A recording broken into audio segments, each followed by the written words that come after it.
Hello students, I'm your science teacher and this is video part 3 of this chapter, that is chapter 17, Forest are Lifeline.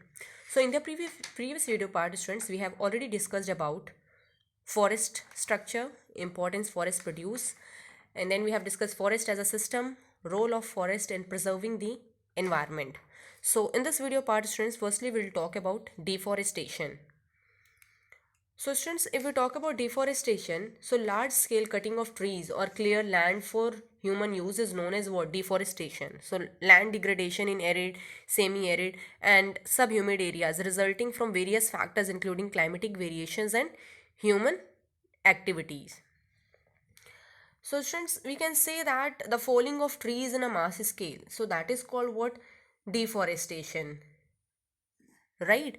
So students, due to growing human population, vast tracts of forest have been removed, right? And student, this has created many problems for us, right? So students, on the over the years students, areas under forest over has decreased steadily. So as forests have been cleared for agriculture, for industry, housing and other developmental activities like construction of roads, railways, dams, and many other things, right? So since from the beginning students, the civilization people have been clearing land for agriculture to fulfill the food need for the ever growing population, right? So now we'll see that the major causes of deforestation, that is shifting cultivation, involves the slash and burn agricultural practices.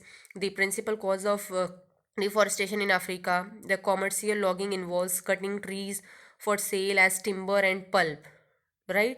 Now we'll see the effects of deforestation. So students, if we talk about the effects of deforestation, so it leads to soil erosion, land mass gets converted to sand desert known as desertification, rainfall declines considerably, less rainfall results in loss of fertile land, causes loss of biodiversity leading to ecological balance worldwide, leads to increase in CO2 concentration in environment, and also other air pollutants leading to global warming, right? So we can say students that the reduced forest cover means there is loss of habitat for many animals, right?